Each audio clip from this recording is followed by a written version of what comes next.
So the title of the sermon this morning is When It's Delayed, when the answers to prayers are delayed. You know, over the last few weeks, we've been talking about prayer. We've been teaching about prayer. Jesus Christ taught the disciples how to pray using a prayer that today we call the Lord's Prayer.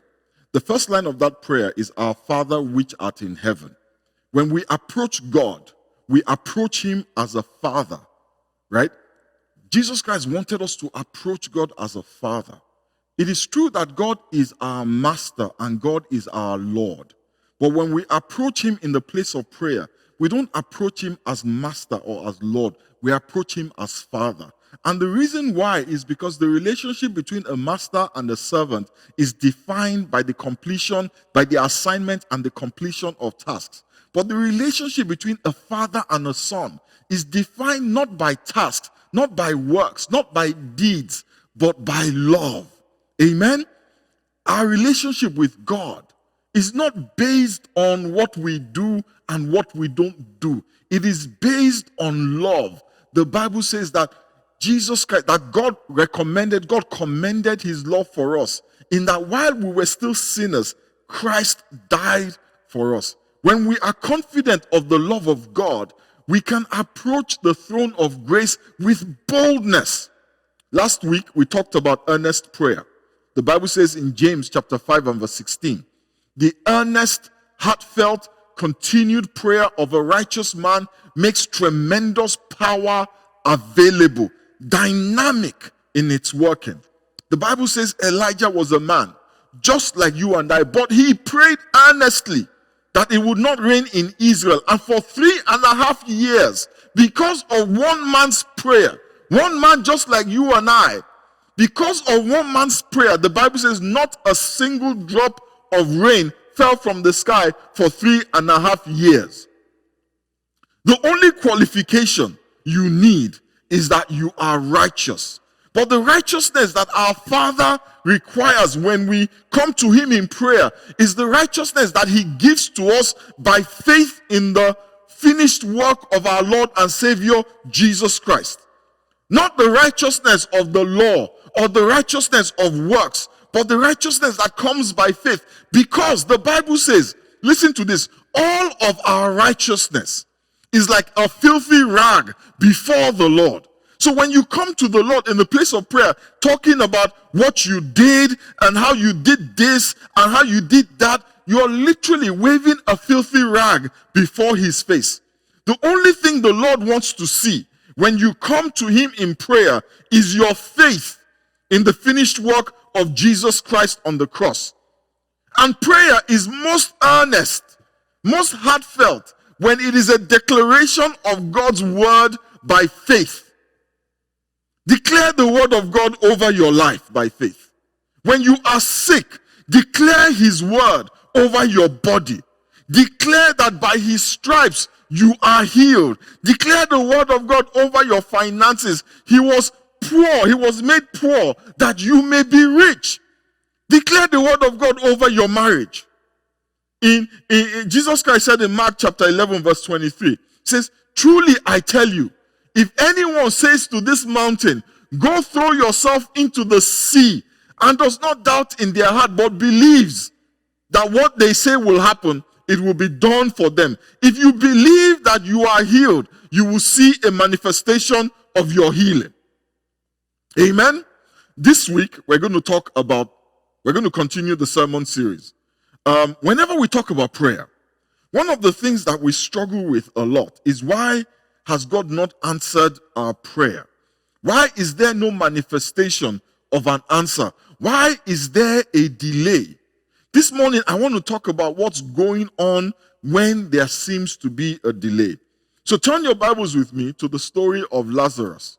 We're going to read about Lazarus this morning. John chapter 11, we'll read from verse 1. It says, now a man named Lazarus was sick.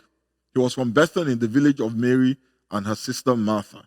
This Mary, whose brother Lazarus now lay sick, was the same one who poured perfume on the Lord and wiped his feet with her hair. Do you guys remember that? So the sister sent word to Jesus, Lord, the one you love is sick. When he heard this, Jesus said, this sickness will not end in death. No, it is for God's glory, so that God's Son may be glorified through it. Verse 5. Now, Jesus loved Martha and her sister and Lazarus. So when he heard that Lazarus was sick, he stayed where he was for 2 more days. And then after 2 days, he says to his disciples, let us go back to Judea. Lazarus was sick. He was very sick. But Lazarus was somebody that Jesus Christ actually spent some time with. He lived in a city called Bethany, and he had 2 sisters, Mary and Martha. And the Bible tells us that Jesus Christ was often a guest in their home. He spent time with them. So when Lazarus fell sick, it was only natural that his sisters would send word to Jesus. This was somebody that they had a relationship with. This was somebody that they knew fairly well. And the first thing the messenger said to Jesus is, Lazarus, the one you love, is sick. Now this tells me that the sisters knew that Jesus loved their brother. They were so confident in his love that they had no problem declaring his love. You know, it's kind of hard to tell somebody you love me if you are not sure that they love you. You know, you could actually end up with some egg on your face. Yeah? But these guys were confident of Jesus' love. So they said to Jesus, the one that you love is sick. And in verse 5, the Bible actually confirms their confidence by telling us that Jesus loved Martha and her sister and Lazarus. If he loved them, then why was Lazarus sick? I ask that question because we often measure the love of God in our lives by the presence or the absence of problems. If all is going well, then clearly God loves us. But if we are having challenges, it must mean that God does not love us. Yeah? But the Bible says Jesus loved Lazarus. And Lazarus still fell ill. My brothers and sisters, whatever challenge you are going through is not because the Lord does not love you. It is not because the Lord has turned his back on you. Whatever delay you are experiencing is not because the Lord does not love you. Amen? Now, I know many of us are confident of the Lord's love. So we conclude, that if there is a problem, if there is a challenge, if there is a delay, then it means that we have done something. The Lord is good and his love is sure. So the problem is not from God. The problem must be from us. We have done something to bring this problem on ourselves. In fact, the Bible tells us that when Job was going through what he was going through, the first few of his friends that sat down with him basically said to him, Job, check yourself. God is good and God is righteous. So God will not bring evil on you if you have not done something to deserve it. And many of us still think the way that those guys think. But there was a friend of Job called Elihu who came to Job and did not try to establish that Job had sinned, therefore he's having problems. All Elihu could say was, I know that God is good, and I know that God is love, and I know that God is righteous. And that was the one person that God did not have a problem with amongst the friends of Job. We believe that we are the ones that have caused this delay, that there's something we can do or something we have not done. When the answers to our prayer is delayed, too many of us believe we're the cause. We believe that there is a sin in our lives that is blocking our blessing. Or maybe there's somebody in our lives that is blocking our blessing. In fact, when we actually tell our friends, that there's something going on, they tell us, check yourself. When we go to the pastor and we say we're having a problem, our prayer has not been answered, the pastor will ask us, have you paid your tithe? When you go to the prophet will tell you, oh, it is something your ancestors did. Because we're looking for reasons for the delay. In verse 4, when Jesus heard that Lazarus was sick, he didn't say, there's something going on in Lazarus' life. There's something that Lazarus needs to repent of. There is a sin that his great-grandfather committed that has brought this sickness. Look at what Jesus Christ said in verse 4. He says, this sickness is for God's glory, so that God's Son may be glorified through it. The reason why Lazarus was sick, The reason why Jesus Christ stayed for 2 days was because the Son of God may be glorified through it. Many times, we pray. I'm preaching deep stuff tonight, and I know some people are going to have a problem with this. So I'm praying that the Lord will give you understanding, that He will open the eyes of your understanding. Amen? Many times when we pray, we ask God to solve a problem for us, yeah? And our focus is us, our comfort, our feelings, our happiness. But there is a higher level that God is calling you to, a level where you are not driven by what makes you comfortable, but by what glorifies God. It is a mindset. It is a way of thinking that has become very uncommon, because what we preach, a lot of what we hear, does not put the attention on God and His glory. It puts the focus and the emphasis on us and our comfort. We have reduced God to a being who exists just to provide for our every whim. But we forget that God is sovereign, and there are issues that are bigger than us, but in which we play a pivotal role. In Genesis chapter 50, when Joseph, I hope you all know the story of Joseph.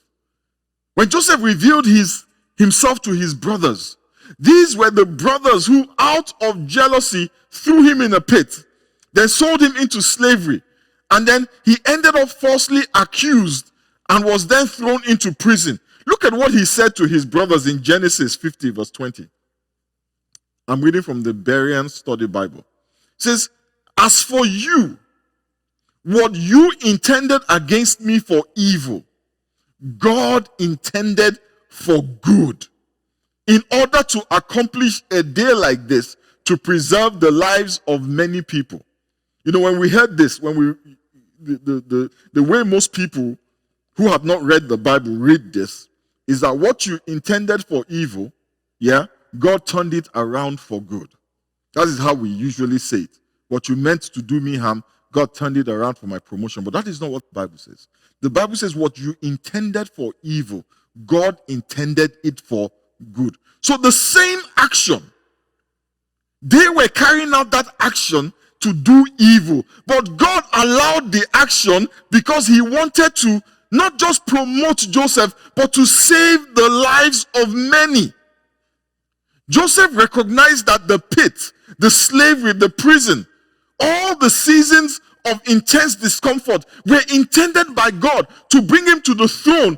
But God was taking him to the throne, not just for him, but also to preserve the life of many people. There is somebody who will hear your story, who will hear how God healed you, who will hear how God brought you through your challenges, that will be drawn to God, that will be saved because of what you went through. That is hard for some people to hear. But in some of our challenges, we're only going through them. Some of the delays, we're only going through them so that God's name may be glorified. If you look through the Bible, 9 times out of 10, every person that had a delay in giving birth always gave birth to someone of consequence. Sarah gave birth to Isaac. Sarah waited 24 years to have a child. The baby came at the time that was necessary to influence the whole course of human history. Manoah's wife, gave birth to Samson after being barren for many years. Hannah gave birth to Samuel. Elizabeth gave birth to John the Baptist. All of these people were people that God had affection for, were people that God loved, were people that God was happy with. In fact, the Bible says Abraham is the father of the first person to partake of the new covenant. The Bible says Abraham believed God, and it was accounted to him as righteousness. But still, even though God considered Abraham righteous, Abraham waited 24 years to do something that people were doing by accident. Imagine Abraham. Imagine the thoughts that may have gone through his mind. When he would see people younger than him carrying babies, and him following God, serving God with nothing. Sometimes, my brothers and sisters, the delay is because that situation is going to bring glory to God.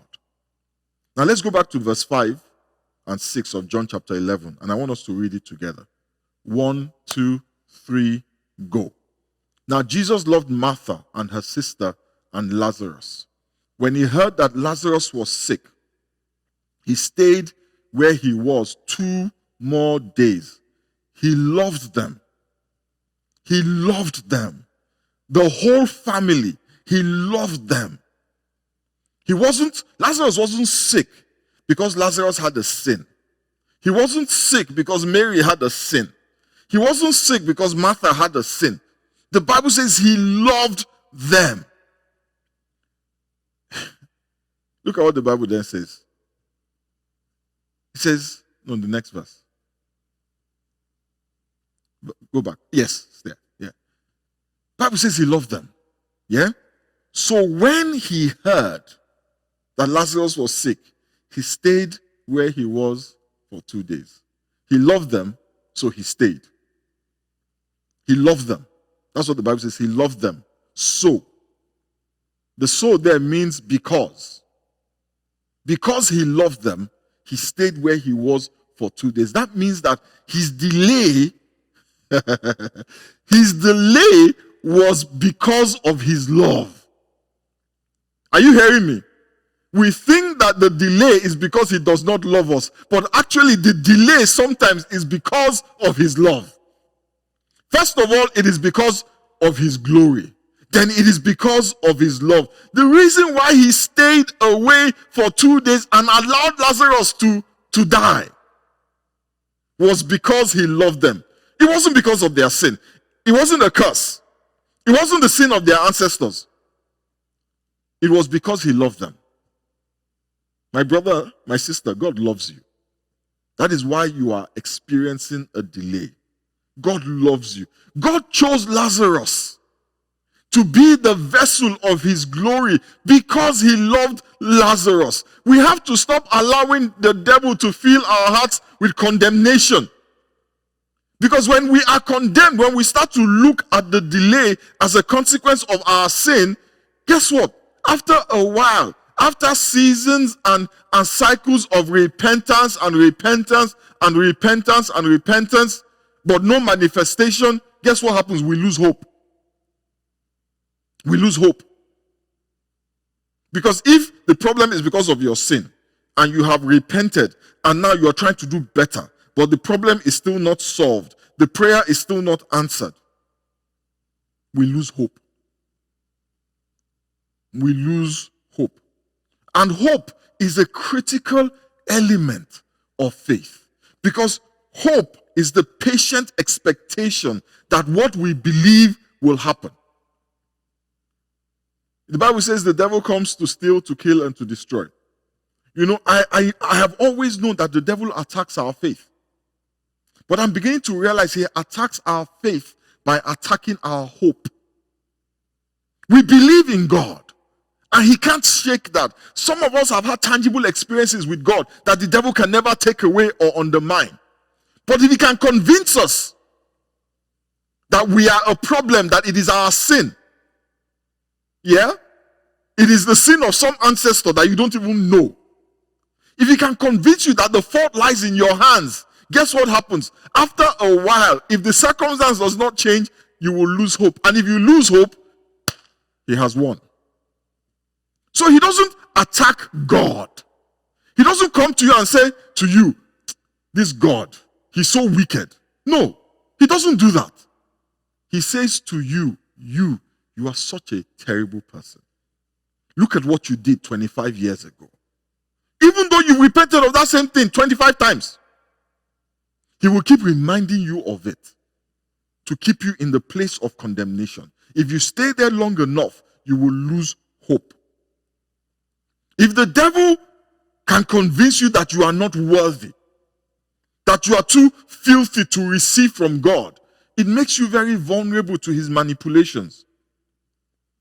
We have to be, another thing, we also have to be careful that in our religiosity, we don't be the ones that we don't become the vessels that the devil is using to spread condemnation.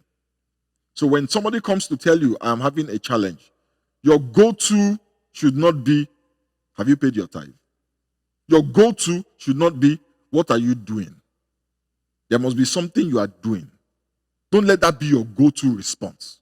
When somebody comes to you with a problem, pray for them.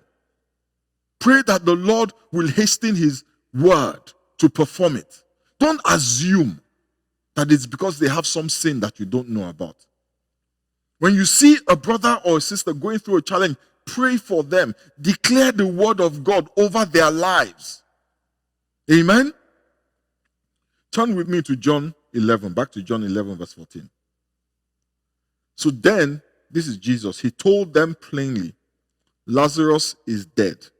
And for your sake, I am glad I was not there, so that you may believe. But let us go to him. Jesus Christ says, I am glad that I was not there, so that you may believe. He didn't go.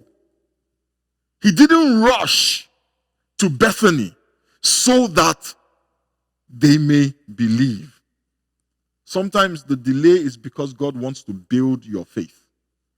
If you look back to the journey of Israel out of Egypt, you will see that it took them 40 years to get to the promised land. Why? Because they did not trust God.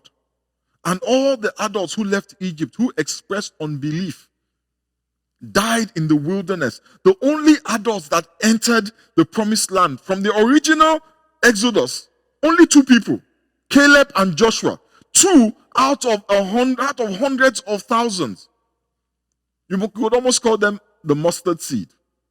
They were the 2 who had faith in God. Sometimes the journey is long because God is trying to build faith and kill unbelief.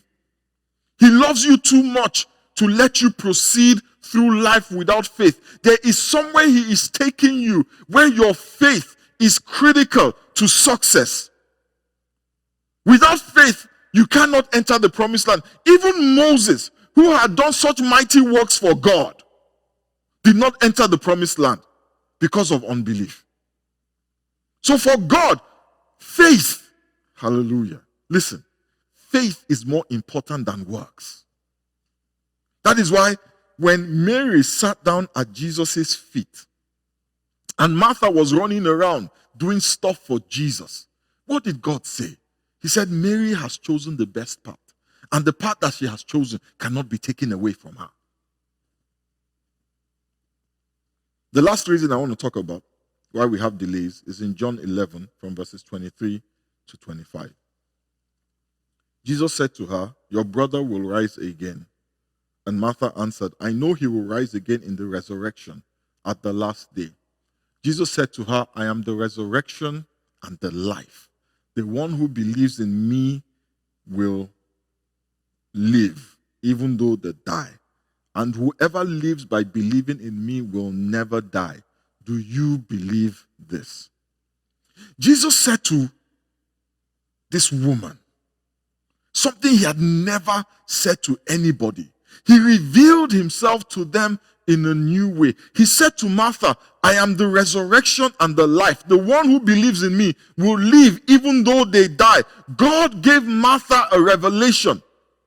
Sometimes the delay is because there is something God wants to show you. There is a revelation that God wants to give you. There's an aspect of God that you have not seen that God wants to reveal to you. There's an aspect of God that needs to be revealed to you because your message is dependent on that revelation that God wants to give to you. But that revelation only comes as a consequence of delay.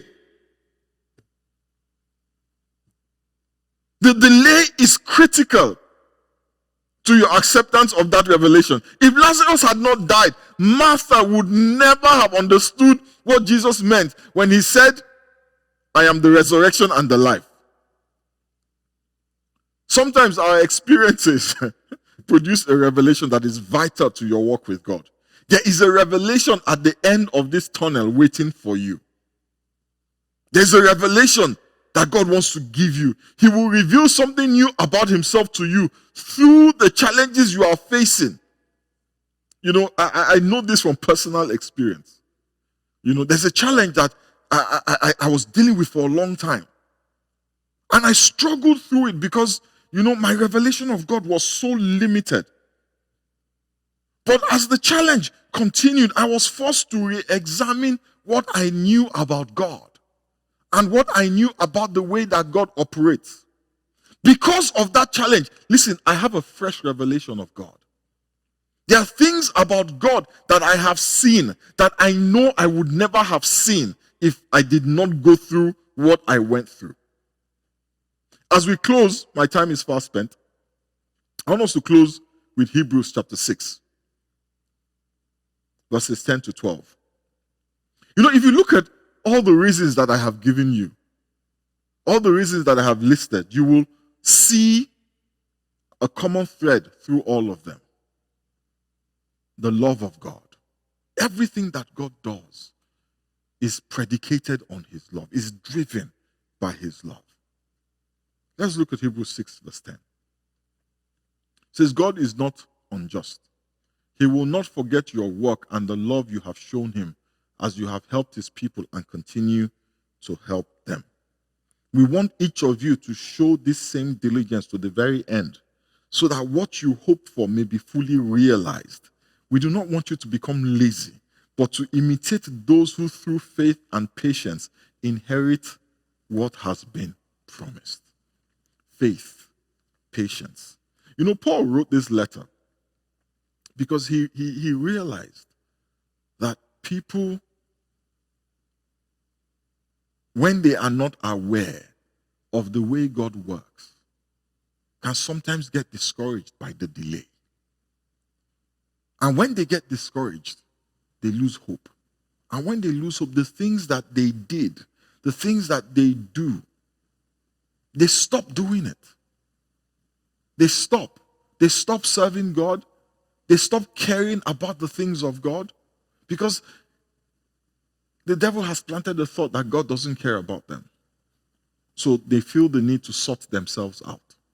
But Paul said, imitate those who through faith and patience inherit what has been promised. Who are the people Paul is talking about? He's talking about Abraham. He's talking about Manoah. He's talking about Elizabeth. He's talking about Hannah. People who waited on the Lord. And the Bible says, they that wait upon the Lord shall renew their strength. They shall walk. They won't be weary. They will run and they will not faint, but they will mount up on wings as eagles. My brothers and sisters, do not be lazy, but imitate those who through faith and patience inherit what has been promised. God is faithful. If he has promised, he will do it. But there's a journey, and that journey is a journey that is driven by the love of God for you. Let us bow our heads and pray. Father, we thank you. Almighty and ever-living God, we bless you. Father, we thank you for all your children who are waiting for the fulfillment of your promise, of your promises in their lives. Almighty and ever-living God, we ask in the name of Jesus that you will release to them strength to wait on you. You will release to them confidence in your love. You will help them understand, Almighty God, that whatever delay they are experiencing is not because of one sin or the other. Jesus Christ has paid for all our sins. Our sins from yesterday, our sins from today, our sins from tomorrow. Paul said, it is in him that I live and move and have my being. Help us to understand, Father, that when you look at us, you see Jesus. Help us to understand that we are seated in Christ in heavenly places at your right hand. Help us to understand that we are dear to your heart, that we are close to you, that you love us. Help us, Father, that our hope may not be stolen by the enemy. We give you praise and we give you glory. In the mighty name of Jesus we pray. And if you're listening to me this morning and you have never accepted Jesus as Lord and Savior, the Bible says it is the prayer, the earnest, heartfelt prayer of a righteous man that makes power available. And it is a righteous man who is righteous not because they are principled, not because they follow every letter of the law, but a righteous man who is righteous because Jesus has washed away all his sins. This morning, if Jesus is not your Lord, is not your Savior, if the sacrifice of Calvary, you have not accepted it, this is the time to do so. This is the time to say, Father, forgive me for all my sins. I turn away and I turn to you. I turn away from the world. I turn away from a sinful life and I turn to you. Wash me with the blood of Jesus. Let the sacrifice avail on my behalf. The wounds, the chastisement, the stripes, the life, let it all speak on my behalf. Thank you, Father. Thank you for saving me. Thank you for cleansing me. In the mighty and precious name of Jesus, we pray. Amen. Amen. Praise the name of the Lord. Thanks again for joining us. That was a really good message. One thing I personally took from it is that if you're in a period of waiting right now, please remember that a delay in God's answers does not mean his denial. If you were blessed by that message, I would encourage you to share it with someone you love. Thank you and see you again next time.